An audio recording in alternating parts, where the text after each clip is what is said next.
Welcome back to another episode of the Elevated Chat Room. Elevate your mind, elevate your life. It's your host, Lonzo Jones. We back at it. My co-host, Dwayne Malone. Of course, he's behind the scene, working the cameras and the audio, doing what he do. Now, we got a special guest with us tonight. Before I introduce him, let me introduce the topic. Crime, courts, and second chances. We got Professor Dr. Justin Joseph out of UNA. He is a professor, associate professor of criminal justice. All right, Dr. J, kind of tell them a little bit more about yourself. You know, tell them a little something about you. I'm from Atlanta, Georgia, specifically Zone 6. About me, love sports.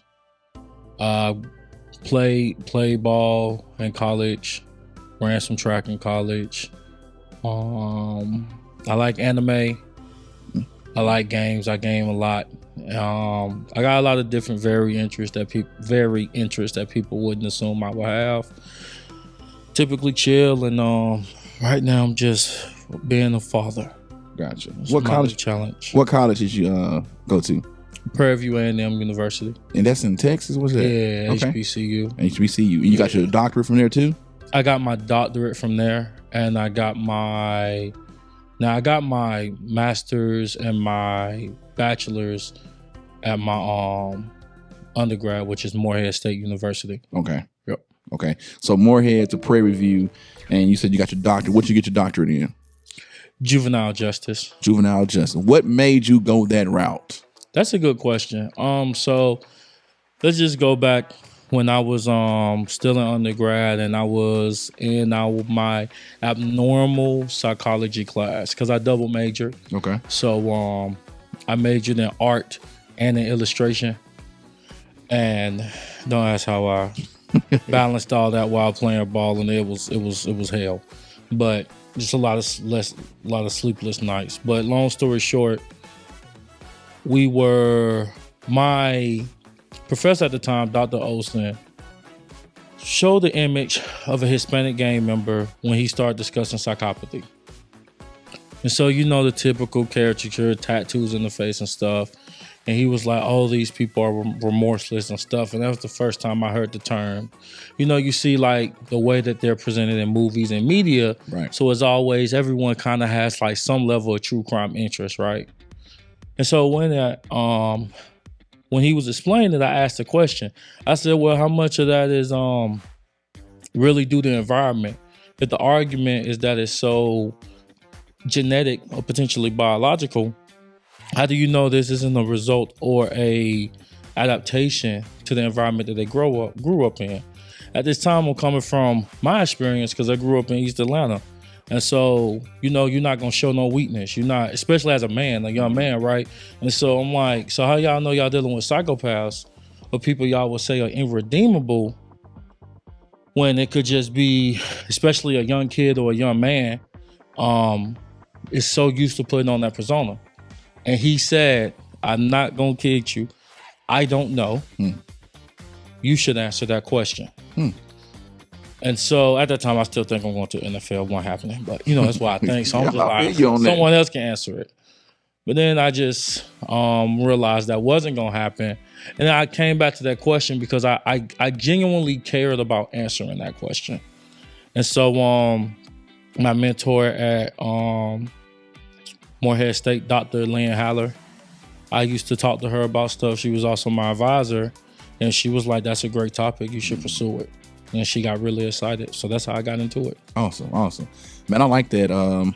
Sometimes when you have an issue with something, you bring it up to somebody else. Sometimes it's like, no, that's your issue to solve. Or that's your issue to research and see why this person is the way he is or why certain people are the way they are. And so, man, that's big ups. So with him challenging you with that, well, let's scratch that. You said something about you was going to the NFL. Okay. Yeah, I had a lot of dreams. What position did you play? Linebacker. Linebacker? Yeah. All right. And like a hybrid. Because, you know, in the modern game, you see a lot of 4-2-5 looks, right? So all that means is that they don't really have as many true linebackers on the field. They got a lot of safeties. Right. To deal with all the speed on the outside. We ran a 4-3, but they wanted more of the hybrid, athletic type of player. Yeah. So that's how that worked. Okay, cool. Now, what high school did you go to in Atlanta? Southside. Southside. Well, shit. Technically Maynard Jackson. I'm the first graduating class of Maynard Jackson. Of what Jackson? Maynard Jackson. Maynard Jackson. Okay. The famous mayor. Y'all If know. you ain't from Atlanta, you probably don't know about it, man. Shit, they told me I should know about. I thought y'all knew about him. Bozeman, a civil rights leader. That's what I'm saying. Yeah, I don't know. Well, let me ask you this. Let's dive into the first question that we got here. What drives young people to join gangs today? What's the driving factor behind, or factors behind that? Short answer: capitalism. Explain that. Capitalism. I was not expecting that. Yeah. I did see question one. A short answer is capitalism, because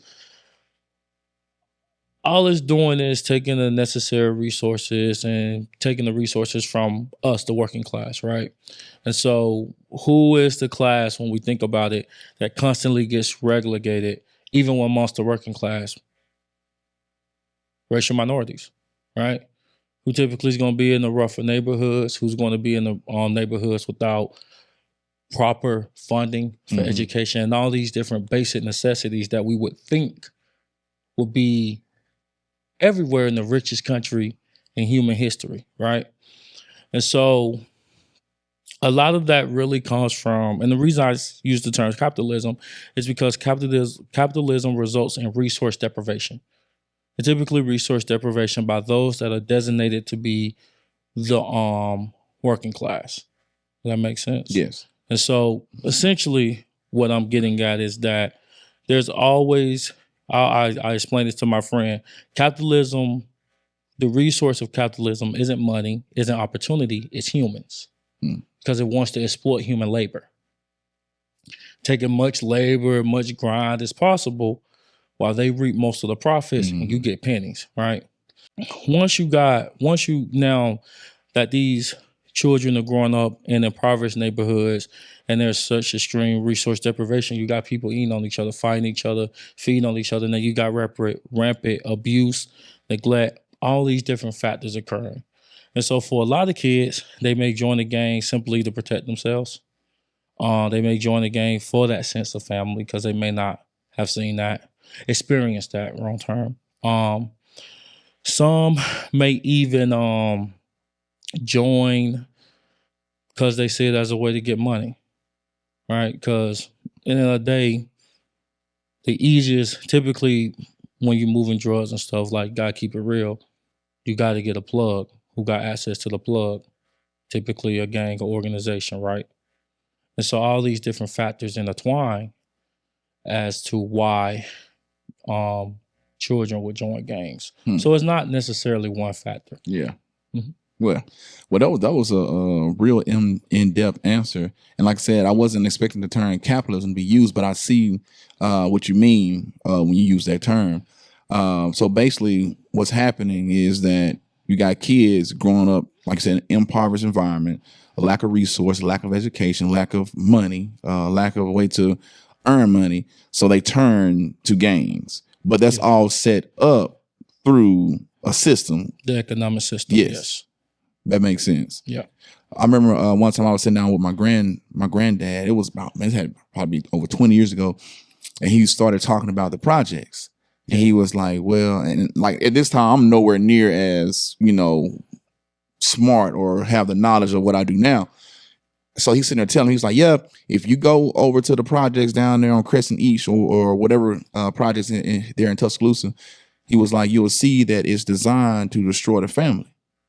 Yeah. And I was like, what you mean? He was like, they don't allow the father or a husband to be in the home. So they're breaking down the family structure, which then in returns puts them in poverty, which then in returns create more gang members. And I was like, Granddad, what are you talking about? And then as I got older, I started paying attention. I was like, man, he wasn't lying. Like, it's literally set up to break the family structure down and then keep it like that, keep it in the cycle. But they don't, and because nobody comes and challenges them to break that cycle, to get out of this, to go get some education, to do better, they just repeat the cycle. So yeah, when you said capitalism, you started breaking down. I was like, man, I remember my granddad was talking about that, and he didn't have no education. He was just wise, which is amazing, Yeah, no, that makes sense. It's funny because I just recently learned that Black revolutionaries, typically socialists or communists, right? And that's because they peep game. Like read Bunchy, read read the Black Panthers. All those are socialist programs, right? And so what they came to the conclusion is that, if we just provide people with their basic needs, then you allow people to grow and be people. And see, that's one thing that I've just always run across my mind when stuff happens. Is like when they raise prices on stuff. And I'm just giving this as an example. Well, I'm not even going to say no certain company. So let's say a company is making, 25 million a year. Okay. But the prices has to go up. But instead of them eating that, they put it on the consumer so they can still make their 25 or even more money, whereas they can just eat it and just make 20 million. Yeah. You would think like, okay, I only made 5 million less this year, but I didn't have to fire nobody, and then people were still able to enjoy my product or my service. But yet they will still want more. So it breeds greed. Yes. So. But that's the economic structure. It's infinite growth. Infinite. Nothing's infinite. So capitalism operates on this idea of infinite growth. That I made 25, I gotta make 25.5. I gotta, because the books always gotta grow. Yeah. And there's only so many resources. That's good, bro.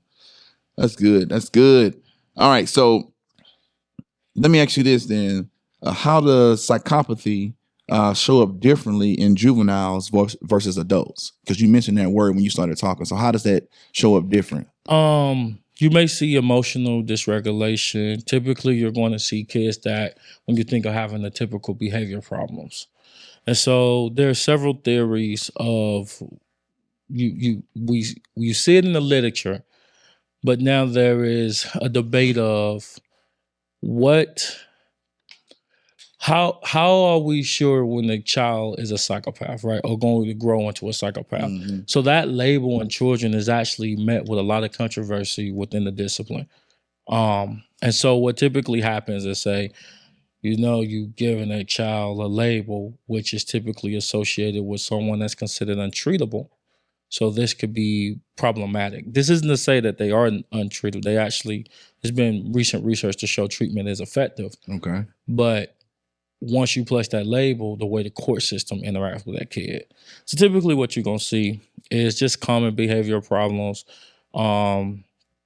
challenge for authority, argumentative, of course, emotional dysregulation. They struggle regulating their emotions. May see some fire setting, but you see, I guess the thing, that's when you get into the DSM problems where you can see cultural differences can make it difficult to identify it. Okay. Now, the dominant thought in the literature is the term called callous unemotional trait. Well, what happens is they're more likely to engage in sensation behavior or risk-seeking behavior because they want to feel something. And so what the dominant thought is that because we've consistently found in the literature that when you control for callous unemotional traits and conduct problems, you get this very unique group that actually still show high psychopathic traits well into adulthood versus the one when you ask that. And it sounds like I'm rambling, but when you ask the question, what are the traits? So many people focus on the conduct problems. But what people don't understand, the human brain doesn't develop until the age of 25. You're going to have conduct problems with the child. I'm sorry. Right. They're kids. And then even young adults. Thank you. Like, they're kids. They're going to do dumb things. Does it infuriate us? Yeah. Well, that's heavy right there. What about when you see kids doing like animal cruelty? Like I've seen some shows. That is rare. You don't typically see animal cruelty. That is a strong indicator. Especially if they're going into dissection. But then I guess my question is, and it's probably because I'm online so much because I'm with these kids. What's the line for animal cruelty now? I just go around stabbing dogs. Right. Why are you doing that, LaMilton? Like there is no need for you to go around randomly stabbing. It's a bit different. So, and then how much of it is they may be doing it because they don't understand. So you got to take in the age and all that too. Okay. But typically, it's definitely early adolescence. Yes, animal cruelty is a big sign. That's a big sign. Okay. Mhm. So you mentioned the word disengagement. So what is moral disengagement and why should we even care about it? So this started with Albert Bandura. And he wanted to understand how could the Nazis perpetrate the acts against the Jewish people, right? And their argument was, well, I was following orders. He wanted to understand how can humans engage, and that was his starting point. And he really wanted to understand how can humans perpetrate heinous acts Mm-hmm. and continue to move on with their lives. And so that's where he found that there's 8 different coping mechanisms. I can't list them all. But you got like Ed, and I use a little kid example. Like you ever heard, you say, hey, why would you do this? And the kid gonna say, oh, it's not as bad as this. It's called advantageous comparison. Another one that we do, we like to dehumanize. We dehumanize the people that we're engaging in the heinous act against. But the purpose of that was how can people engage in a very heinous act and deal with it, especially for large groups of people. Yeah. So that's all more disengagement is. Yeah, that when you said that about things that happen, like when you get a large group of people and they carry out genocides or different things like that, it does make you wonder, like, did nobody have any type of morals and values or any type of godly beliefs, Christian beliefs, anything like that at that time? It's like, how in the world can you possibly just sit there and just everybody falls in line with orders from one person as if that person is all powerful? Yep. You know, like even you see in movies and stuff like that, it's like they'll follow the drug lord, the kingpin, and whatever he tell them to do, they follow it out. Yep. Even though they know it's crazy, wrong, but yet they still follow through.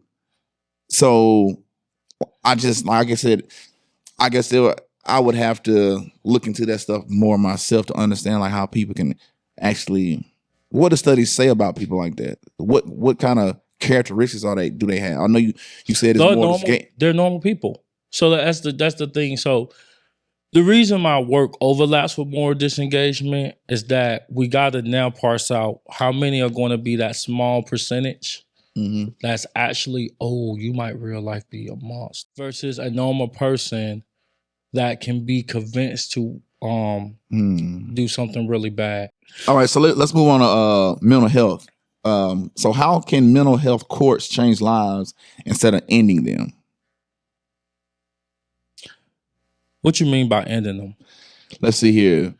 So mental health courts, I would say ending them as in like they suck the life out of them. Like they don't really do anything to help them overcome the situation instead of creating another boundary or whatever, however they decide to treat them or not treat them. So, mental health courts will be separate from the court system. Okay. So they're separate. So although they're within the court system, they have a different duty. So it's like the adult criminal justice system and the juvenile criminal justice system. Although they are eerily similar, especially because depending on what state you're in, the juvenile court is designed to focus on rehabilitation, while the adult court system is purely punitive. Does that make sense? Yes, it does. So now you got the mental health courts where the judge just actually sits and listens, while you have what would be the typically you see these as the advocate. You have an advocate to explain the treatment program and how the participant is doing. So are we seeing improvement? Does that make sense? Yes. And so easy way where the benefit will mental health courts come in is substance abuse. Okay. So a lot of people don't know this. Substance abuse was added to the DSM, I believe, in 4. And either 4 revised, and it was added as a disorder. but we don't treat it like a disorder. Does that make sense? And now that gets hard because that lumps into so many different substances, and we get into argument of what's illicit and what is illicit. And the reality is, everyone got a poison that they like. It's just basically you getting the legality, right? But the main point is that if you have someone addicted to meth and they cannot get off meth, or they just keep coming in the system for meth, locking them up is not going to do anything. Once they get off, they're going to continue their drug habit because there's already no support once you get out of prison. There's none. That's it. It's not actually support, right? You're lucky if you get, like, and this is sad, you're lucky if you get in the halfway house. And that's like minimum. Does that make sense? Yeah. And so what it's designed to do is to circumvent getting you in there, and you need a treatment program so we can treat your symptoms so you don't end up back here. Gotcha. All right. And where it comes to kids is when I was talking about like emotional dysregulation and stuff, you will have specialists to help with those children. That way, especially you got the school to prison pipeline. Kids, and the way it works is suspensions. Right? People like punitive approaches to things, but the more and more research we look at it, it's not actually working. Like, a lot of people don't know that suspension increases the chance that you go to prison by 10 times. The more a child suspended, and think of it this way, the more a child suspended, the more what they have on their hands. Time. Think about it. Time. And you're already young and dumb and bored. Then you got all the enhancement laws that want to lump you all together, and they all go. It's so easy. See what I'm saying? Yeah. Instead of, all right, what does this child need? Does that make sense? Because it's all punish, but what does this child need? Typically, children experience abuse and neglect are reaching out. They may do it emotion. They may do it like with their behavior and stuff, but they're reaching out. A lot of people ignore them. And this is where the treatment can occur. So you may see, let's start by re-educating the family and helping the family out by providing resources and coping skills. Coping skills. That's a big word right there. Because how many people coping? How do you deal when your kid is upset? Yeah. How do you you can't just haul off and sweet chin music on every time, right? Yeah. It's like, Dad, I had a bad day. Shut up. It's not gonna get what you want, right? And so that's where they could come in and help the families involved too. And that's the part, because it's in Texas, they have wraparound services. So it's very aggressive. You get the family involved, the kid involved, you get the support services within the neighborhood involved to help the kid be fine. So it's like, so I like what you're saying is that you have to start treating the root cause to fix the symptoms instead of just punishing them. Yes. And that's big, because it's like we even talked about how bullies, like, has anybody ever like sat down and talked with the bully, hey, what's going on in your life for you to come to school and to continually treat kids like this? Yeah. What is missing? Okay, well, my dad it's not there like he used to be, and I'm not getting the same type of love. Or my grandfather was big in my life, now he's gone. Or, sometimes they'll say stuff like, well, because my brother bullied me, or because, I'm whatever the case may be. But we know deep down inside you're missing something at home. Just from my studies on bullying, it was like a child is less likely to be a bully if the father figure in the home is giving him the love and attention that he needs. Now, do you agree with that? Not my area. Not your area. Yeah. I do stuff like with cyberbullying. Yeah. Where I've read the studies, but I cannot say if it's just pertaining to the father. Gotcha. Does that make sense? Like, I don't know. Okay, yeah. Like I said, that was like when we've been doing stuff in schools, when I started researching and stuff, like that was one of the main things. It was like, not just the father, but it was like the kid is missing that love and attention and that quality time at home. Because even like with me being around students and athletes, most of the time the kids that have a tendency to bully, their father's not around, or their mother is not as involved, their father's not involved, or they're, and you could tell like even though they may have both parents in the home, they don't really pay that much attention to them. So it's like little bitty things like that. You would think like, oh, you live at home with both parents, you should be fine. Like, no, like you still could be missing something with even with both parents in the household. Yeah. Made me think of Richie Rich. Yeah. Yeah. He wasn't no bully, but he had a bag. Shit, I wouldn't be bullying either. Now, we talked about mental health on this last question, and you said that somebody can go to jail, and let's say they was addicted to you said meth or whatever case. Just using an example. Yeah, and they don't do no drugs while in prison. Oh no. So, but why is it that when they get out, they can been in jail for a year or months and never had any drugs, but then get out, they got to get back on it? Like what? Like you would think that you was locked up, you didn't have drugs, you didn't smoke, you didn't do this, none of that for 6 months to a year. But as soon as you get out, why is it they go right back to that thing when they literally just proved to themselves while they was in prison that or locked up they didn't have to have? Who said they wanted drugs in prison? Well, let's just say so. Let's just say there wasn't none. That's a miracle. That's a miracle. So, well, that's a whole nother topic then. Yeah, I know. That's I guess that I didn't want to say like who's to say they not getting it in prison. Yeah. Too, if soon as I get out, I'm not provided with basic necessities, how do you know I may not start coping? But then let's dial back, because I want to make sure I'm clear on this. I'm not necessarily saying that they're going to immediately start back doing drugs. Once they get out, they're more likely going to be released on supervised release, which is basically it's probation. You got to get a job in a certain amount of time. So if you don't get a job, you're going back. If you don't pay your fees, you're going back. So it's so easy because like once you went there and rap, it's a wrap, especially if you're on the under supervision.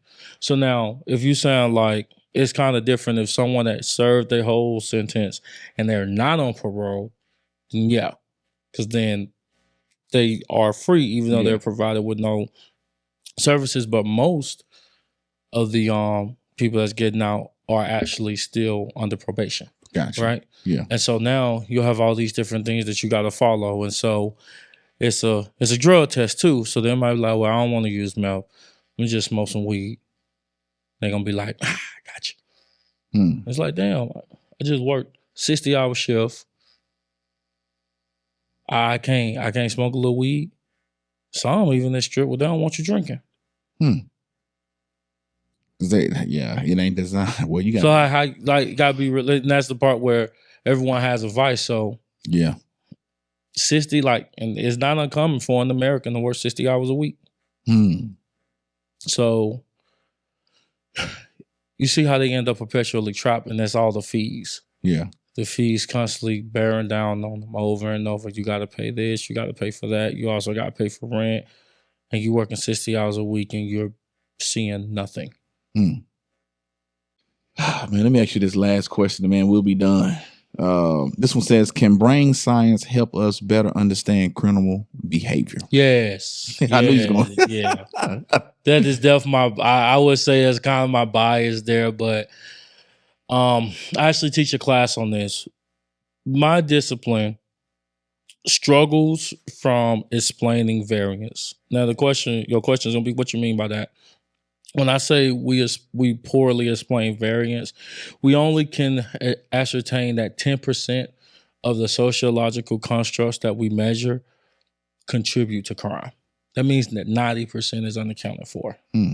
So if you ever delve into the biosocial literature, you see once you account for executive functioning, you account for frontal lobe, you account for previous trauma to like physical trauma to the head, you account for exposure to toxins, the numbers get up as high as 70 to 80%. Because what you understand is the way humans are is that we are actually, I'm an epigeneticist. It's a combination of our biology and our experience, which help result in the expression. Right? Does that make sense? So like Usain Bolt can run the times that he run, yes, because he built different, quite literally, but also his dedication to training, the environment, being in a good, warm climate, all these different things, and his commitment to the craft of being really good at sprinting. Does that make sense? Yeah. And so the same goes for crime. In 2010, and this isn't a rag on Alabama, Miller versus Alabama was overturned because of brain science.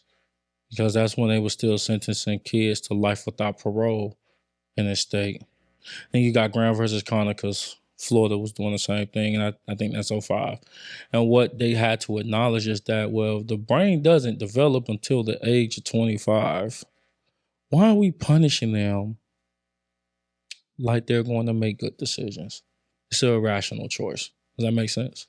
So yes, brain science can help because not only can we get a better understanding of just how humans tick, we get a better understanding of we truly can understand maturity. Because people make mistakes. Yes, sir. And once it becomes easier to understand that people make mistakes.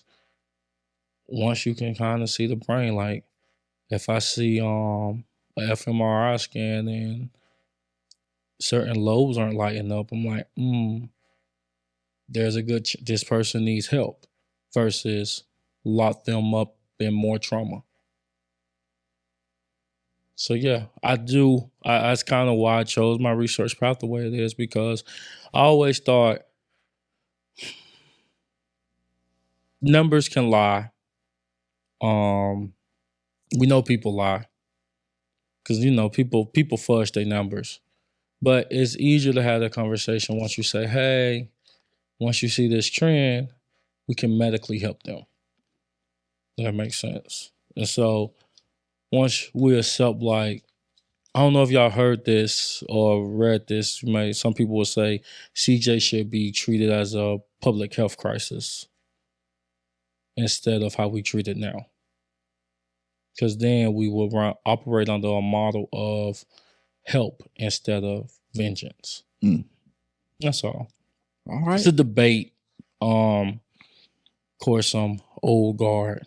It's like, mess with my money, shut up. And so it's like they write grants and stuff, but then the funny thing is that so many CJ professionals aren't adequately trained in understanding those nuances in the brain stuff.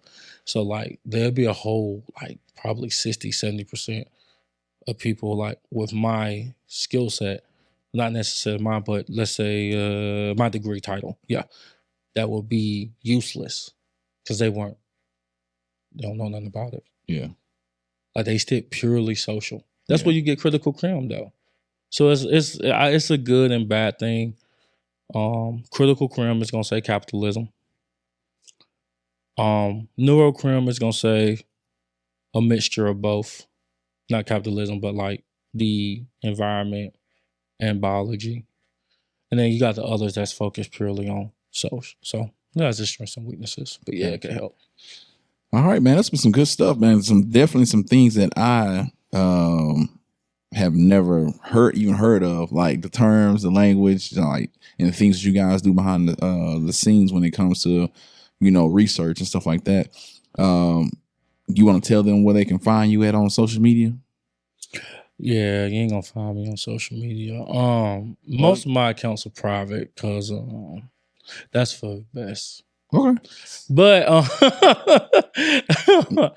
you can, if you ever want to read my work, just Google Scholar, Justin J. Joseph, UNA maybe, and you will see my work. I am trying to figure out how to make my website live.